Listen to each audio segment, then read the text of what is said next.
You're listening to Spark TV, where we bring you daily interviews with real women in business at all stages. I'm your host, Danielle Lewis, and I am so grateful to have you here. Amazing, Michelle. Welcome to Spark TV. I'm so excited to have you here. Danielle, such a pleasure and a privilege to be with you and all your lovely listeners. Oh, thank you so much. And I know you said that you had listened to some of our fabulous podcast episodes. So I'm so excited that you're on to share your story today. Honoured to do so. Let's start out by telling everyone who you are and what you do. Yeah, so I'm Dr. Michelle McQuaid. I am the co-founder of the Good Girl Game Changers, and we are an organisation that does research. We write books and create training tools to help women break free of their good girl beliefs, those ideas that we need to be performing perfectly, pleasing everyone, protecting others, so that we can embody our unique selves. I love that. Now, let's talk about good girls. What does that mean? What is the innate thing that we all, the self-talk that we all have? What's that definition look like? Yeah, so I am a data nerd at heart, Danielle, full confession. And so Love it. that was I love it. exactly my question. I was starting to realize over the last sort of, decade of my life, just how often I got stuck in these kind of expectations. I wasn't sure whose they were or where they come from or why I was still heeding them. But this idea that I needed to be performing perfectly, from the way I looked to the way I worked to the way I loved to the way I live, that it was my job to keep everybody happy no matter what the cost was to me a lot of the time, and that I should be protecting others by biting my tongue, not rocking the boat, not making people uncomfortable. And so for a long time I thought, oh, this is just a me thing, surely. Like, nobody else is kind of this messed up and tangled in knots. But the researcher in me was curious. And so I was like, well, is this just a me thing, or actually are other women struggling with this perhaps as well? And is there anything, again, my other part I love is, where's the evidence-based practical tools and things we can do in our very busy lives if this is not working for us? And so we went out and we first gathered a group of about 150 women, all different ages. And we asked them, well, what does being a good girl mean to you? Does this show up in your life? Where did it start? Does it help you? Does it not help you? And we definitely saw it wasn't just me in that. And then recently we've just validated those findings with a study of more than 1,000 women across Australia. And what I think, Danielle, was so interesting in that research, because again, I'm 51, 52, somewhere in there. And I thought maybe it was my generation. I'm a Gen Xer. We grew up still, very nurtured on fairy tales and certain beliefs and ideas. It's only just before I was born that a woman could get her own bank account without her dad or husband signing for it. So it's like, maybe it's just our generation. But what we saw was actually 77% of women aged 18 to 35 still believe that they need to conform to these good girl ideas. Yeah, it's just wild. And I mean, I see it showing up so much in the Spark community from so many different facets, whether it be women who are working from home, but they still feel compelled to take on all of the home duties, like the cooking and the cleaning and the raising of the children. But even, how we show up on social media and market our businesses, there's this not wanting to offend anyone, not wanting to have too strong an opinion, which is just absolutely wild. And it's interesting that you, talked about the generational difference, because I guess we look to others for examples, don't we? And if all we're seeing is the example of, well, that's the benchmark of perfection and good girl, of course it gets ingrained in us that that's what we think that we're supposed to do.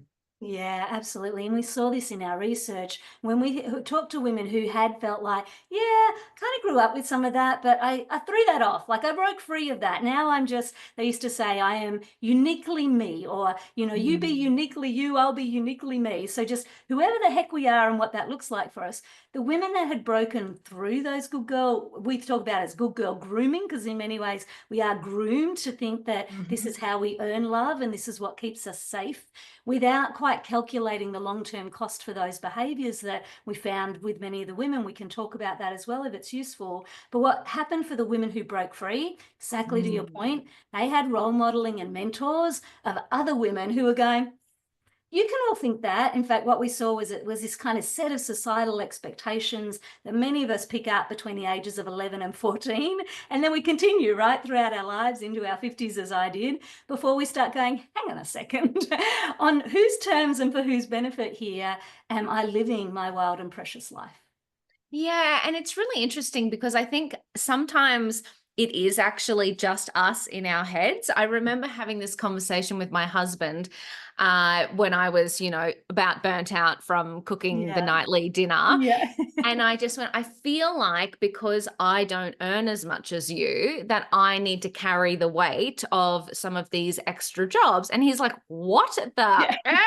He's like, when did we have that conversation? When was that ever an expectation? I was like, oh, I think I just thought it in my Yeah. head. And so I've just put this pressure on And in the myself. meantime, he's probably thinking, "Oh, you like doing that? I'm Totally. helping you out by letting you do that." And No, there's she's so definitely a ton of organized. that, She's right? Yeah, incredible, Yeah, it's definitely. just Yeah, insane. Well, I don't know yeah. why we do it. I don't know why we do it. Yeah, well, But and talk. so what we found is why we do it just to that for a second, because I think it's helpful for Mm, all of us to understand mm, this isn't serving us well and you want to break free of it, is that again, often we've learned from family, friends, people who had good intentions for us, that actually this was the way that you did stay safe and other people would mm, appreciate you and you would be valued at work and get promoted and you would have clients that were happy with you. And to be fair, some of that is true, right? When we are in these good girl behaviors, often other people do find us more agreeable and yeah. supportive and all those things. The cost, though, that we found was that the longer we stay in it, and we see it for women, particularly around about the 30 to 35 age group, that the exhaustion, as you touched on, starts to Mm, just become unsustainable, not surprisingly, right? So we do this faulty maths. We think, you know what, if I keep everyone happy, then I'll be safe and loved, but we don't calculate the long-term cost that says, well, not only am I likely to be exhausted, we found in the research with the women that are like, I feel like I've lost my sense of identity, like who I mm, am. And I know for me, starting my business was a big space after having two kids to go, I just need somewhere that I get to be me and not who yeah. everybody else thinks I am. But the other one is resentment too, a feeling perhaps like you were in that situation with your Yes, husband to that's go, the I'm word. sick of cooking the dinner every night. Can nobody help me here? And Yes. then to hear, I'm happy to help if you just ask. And again, I Yeah. think we get this, oh, I have to bite my tongue and not complain about it because it's part of Mm. this good girl grooming we learned so early. Yeah, I just love that. Now, you mentioned the researcher in you. So, what is your background? How did you get into this? Yeah, so I actually started in marketing and communications. I did a Awesome. bachelor in communication management, and I worked in PR agencies as a starting place. At one point, it was my job to explain to the Australian media what the World Wide Web was and how Oh my anyone would make any money out of it, not to date myself too much. But I knew when I could see the internet starting to become more accessible, I was like, this is going to change the way we communicate and market and brand. Because up to that point, like here in Australia, you had maybe 5 TV channels, 6 news stations, 3 newspapers. Like it was pretty limited in terms of how you got a message out. And so I went on, I did global roles with PricewaterhouseCoopers and IBM all over the world in branding and marketing. And increasingly, as I was working more in services-based businesses where our people were the product, I got curious about behavior, human behavior. How did you bring out the best in people? And what I realized was we really didn't understand a lot about that in business. So I went and did a master's in applied positive psychology, which looks at how do we thrive as human beings, and then started applying that in workplaces, eventually launched out into my own business. But in the last sort of 20 years of doing that work in all sorts of companies, all sorts of sizes, the thing we most often hear from people is, yeah, I love that stuff about caring for my well-being. I want to do it. I'm just too busy. And so we Mm-hmm. kept scratching the surface like, yeah, we know everybody's busy and we are busy with what we choose to prioritize to a large extent. And so why don't we prioritize looking after our well-being, particularly for women, where we most often heard this, I'm just too busy. And it was real, right? You can add up all the lists of anything we each have on a given day and go, yes, you're too busy. And why do we keep saying yes to some of those things and no to being able to look after ourselves? And so when we sort of got underneath the data as to, well, what was stopping that, we kept finding these good girl beliefs around, it's not okay for me to set boundaries. It's not okay for me to say no to other people. It may not feel safe. People may be really upset and disappointed. They won't love me and value me. And so that's what's led us into this most recent research. Yeah, it's just so interesting. As literally as you've been talking, I've just been thinking about, so literally the last couple of weeks has just been so hectic. I traveled for a week, and then we've had the grant closing this week. So it's hectic, hectic, hectic.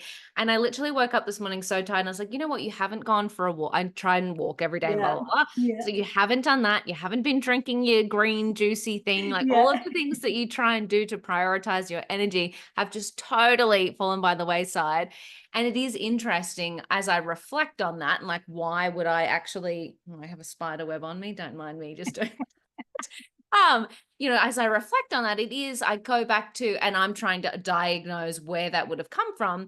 But again, it is that, expectations of other people. I don't want to let anyone down. I don't want anyone to Yeah. not love me. So why then, I don't want to go for a walk because I want to make sure that dinner's ready, or I want to make sure that I spend time with my husband, or I want to make sure that I call my mom, or I want to make sure that XYZ.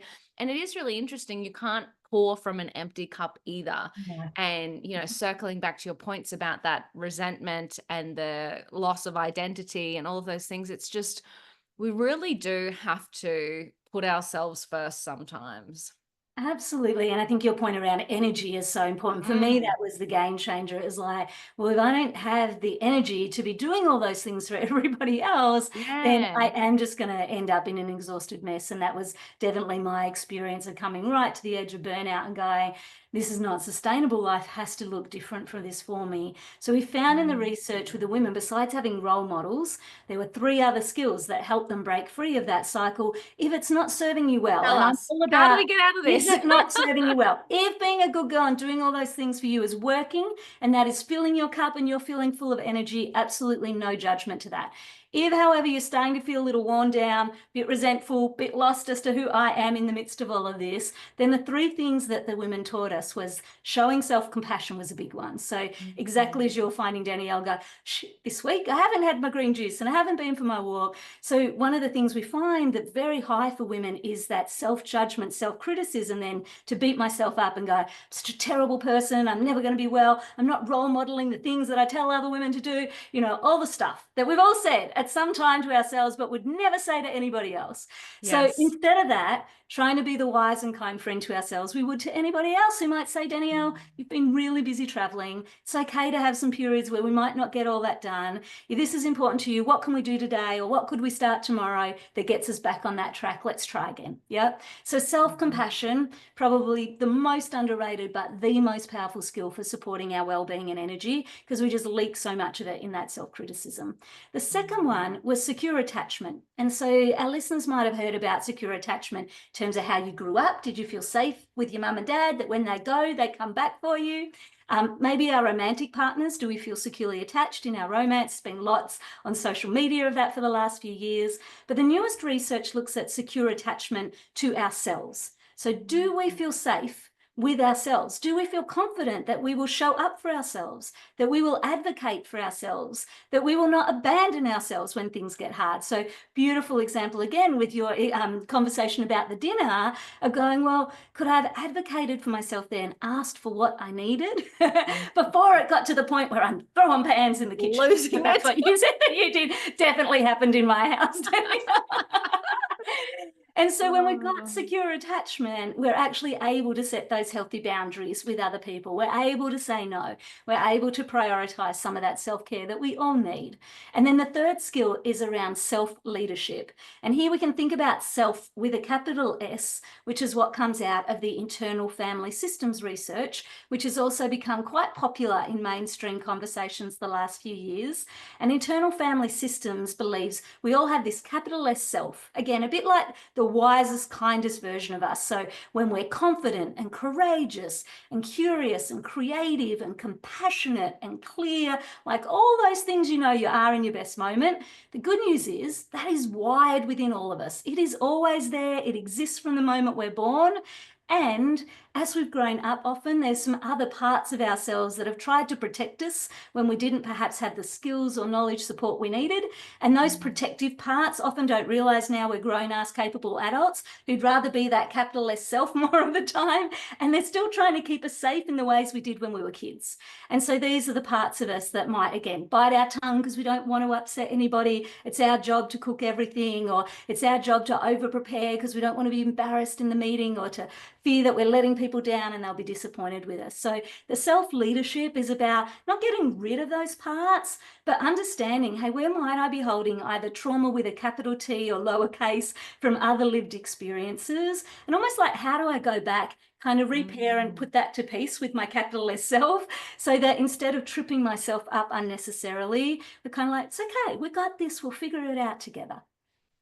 I love it. And it's really, as you've been talking through the examples, it really strikes me that this permeates every element of our life. Like, it doesn't matter if you are, a professional, a business owner, a homemaker. I don't know if we're not allowed to call them that anymore. I don't know what the real right word is, whatever it is, living, or you're just, single, living your best life, whatever it is. I feel like this, that the actions that we have and perhaps our attitudes really will affect each one of those. Yeah, absolutely. It really does ripple through every domain of our lives. So the good news is it's kind of like do it once, benefit in all different Yeah. ways. I love And it's that. not a perfect outcome, right? It's even for me, it's still a day by day thing. I have moments where I'm like, yep, completely should have spoken up there. And what was I doing? And sit myself down again. So, okay, what got in the way there? What would I want to do differently next time? Is there anything I need to do now to address what I now have chosen? So again, it's not a one and done. This is a life's journey, I find, for most of us. But what I find helpful to guide me through the day is thinking about on whose terms, for whose benefit am I about to show up for this client, for this conversation on a podcast, whatever it might be. And knowing that the right answer is rarely ever, or just me, I'm just going to do your podcast my way, Danielle, you can take it or leave it. Not that effective for our relationship. So it's normally an and, there's a bit of me and a bit of you in there because we're social creatures. But what it can't be is always at my cost. And for many of Yes. the women we find, certainly by their mid-30s, they're finding it is too often at their cost. And that's where the unsustainability of it comes. Yeah, that is really interesting, because I was going to ask, obviously you gave the 3 steps. But I was like, just practically, if someone's feeling so overwhelmed, so burnt out, so at the end of their tether, like what would be one tiny thing that they could do like in the moment? But I love that you just connected it to the asking yourself those questions. So on whose terms, for what Yeah. benefit? It is almost, if you can take a minute of peace and silence and ask yourself. Yeah. Sometimes I think that we don't think enough. We get so stuck in our to-do list. We We get just don't very reactive to everything, right? Yeah. Yeah, we don't take that moment of silence to actually Yeah. think about what we need in that moment. Yeah. And if it helps, I'm all for a bit of somatic practice here, because a lot of this comes from our nervous system, right? Our nervous system's trying to keep us safe every day. And so our nervous system has often learned that the way to keep ourselves safe as women is to do it perfectly, to please others, to protect others. So one of the ways I've learned to just calm my nervous system down before it jumps into those old patterns, and we can do this together and we'll try and describe it for your listeners, is if you cross one hand over the other. So you're sort of hooking your thumbs together, almost like making a little butterfly Little there with your bird. fingers. And you Love can it. then place your thumbs in the middle of your chest, right on that heart sort of moment. So you've got sort of your hands touching your fingers are touching your pecs, and the thumbs are sort of right there in the sternum in the middle of your chest. And you can just breathe here and then flap your butterfly wings. And you might want to do it together, like a flap, flap, tap, tap, tap, tap, a bit like your heartbeat. Or you might want to oscillate it. You might do one finger one side and then the other. And as you're going, you're just breathing. Yeah. And so this is just a little somatic practice to help calm our nervous system back down. I think it's a bit like being back in the womb where you could hear the heartbeat. It's like, let's just bring it back to basics. So whatever form of tapping feels comfortable for you, feels soothing for you, absolutely fine. But we're centered in the heart. We're sort of tapping across the chest. And so coming here and even just breathing slowly for 7 seconds, a nice slow deep breath in. And a nice slow deep breath out. And then we can think, on whose terms, for whose benefit am I about to do this next thing? And so this can Wow. just be a really simple daily somatic practice. We can do it throughout our day, can do it while you're waiting for school pickup, I find. I can do it while I'm waiting for the dinner to cook sometimes, whatever it is that works for you. But again, just sort of coming back into our bodies. Dr. Carol Gilligan, who's a leading researcher on this stuff for women from the 1980s, she's still alive today doing amazing things. But she found that one of the things that happens for girls around 11 to 14 is we give up our knowing, is how she talks about it. Like in our bodies, we knew as girls what was right for us and what didn't feel right for us. But in order to survive what the rest of the world was telling us was acceptable and wasn't acceptable, a lot of us gave up our knowing of what our bodies are telling us, what we know is true inside of us, what our gut is feeling. And so I like any somatic practice that works for you to just kind of bring yourself back to your body and then decide what's the right next thing for you. Yeah, and I think that is such an interesting and important point because I find that women in business, especially, they are so intuitive. They do know what's right for them, what's right for their business, what's right for their business and family life, but they often bury it and ignore it until it gets to that breaking point. Yeah, absolutely. And I think, again, the more we can get back to that place and start trusting that intuition and honoring what is it we want for these wild and precious lives we each get, the better the outcomes, right?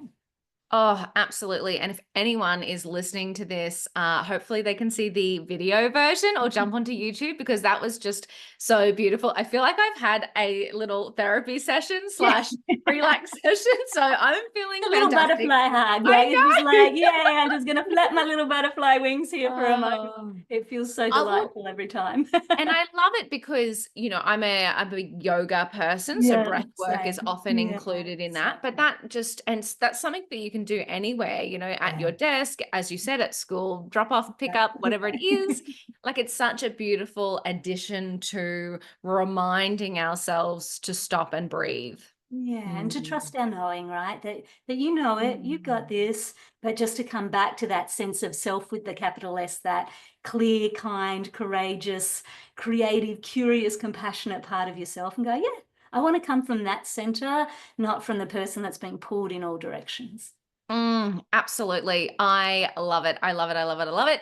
Let's talk business for a second. Sure. So now, you've worked for some really impressive companies, global companies, done the professional travel business Yeah. life. What was it like going from that to starting your own business?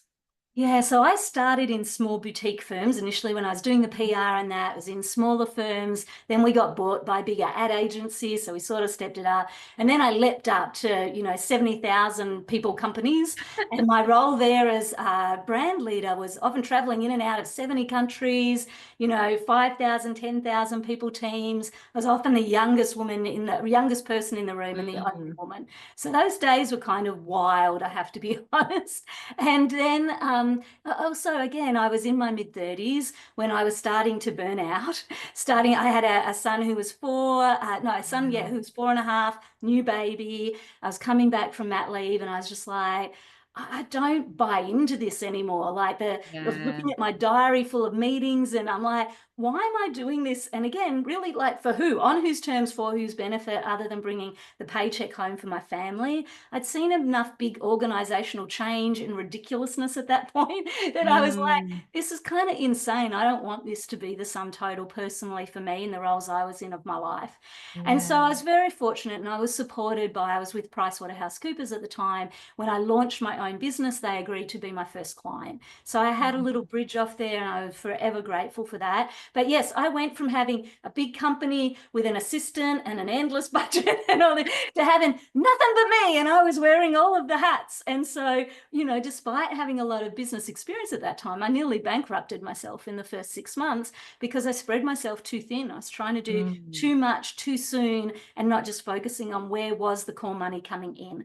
And so, yeah, it was quite the adjustment. It really probably took me 2 to 3 years to really start to understand the difference of running a smaller, ground up organization through to that. That company grew over time. Again, we've had an amazing list of clients all over the world doing the work that we did. And it was probably now about 18 months ago where I went, success on whose terms here? Because most people would say to me, how big's your business? Great, you run your own company. How many people have you got working for you? And again, as a good girl performing, I was like, oh, I need more people to work for me. And so at one point we had about 25, 28 people working for us with facilitators all over the world doing this workshop and training stuff. And so it was big and it was impressive and it was earning millions of dollars. But again, I was exhausted. And although the work was more purposeful and wasn't so ridiculous as what the big companies were, I'm like, who am I doing this for? And so I came back from a retreat trip about 18 months ago and made an intentional choice to scale the business down significantly. And so now I think we're hugely successful because we only have 3 people working for us and I'm still making as much money. Oh my God. Well, profit, not revenue, but profit, right? Yes. They don't Yes, have a which huge wage bill. people don't tell you about at the start.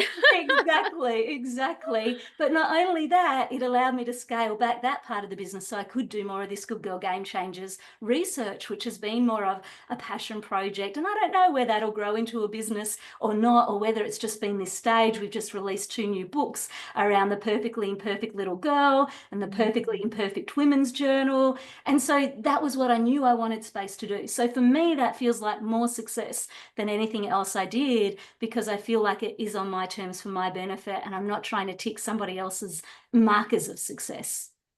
I just love that you said that. It's so interesting, when you look at business headlines, they are raised X millions of dollars, just launched a new office, hired a new employee, blah, blah, blah, blah. You never read a headline that, she has a calm nervous system. She's actually making She profit. took a 30-minute nap this afternoon in between she's real meetings. happy.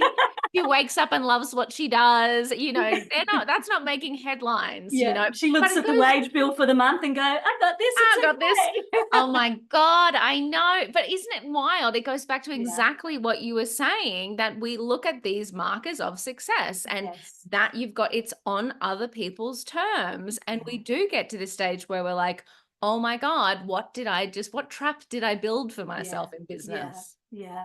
And again, I'm grateful and I learned a ton, through that period, and it's not the choice I want now. And in many ways, I wish perhaps I'd figured that out a little bit sooner because, some of those years were pretty challenging and exhausting in ways that they didn't need to be. But a bit like you cooking the dinner, somewhere along the line, I'd assumed this was what success looked like for me and hadn't paused long enough, hadn't done that butterfly hug to start asking, actually, is this really what you want? Are you having fun here? Is this what success is for me? Yeah. And I think that's why these conversations are so important, because they're not being had. And so people need to know that there is another way. Yeah, absolutely.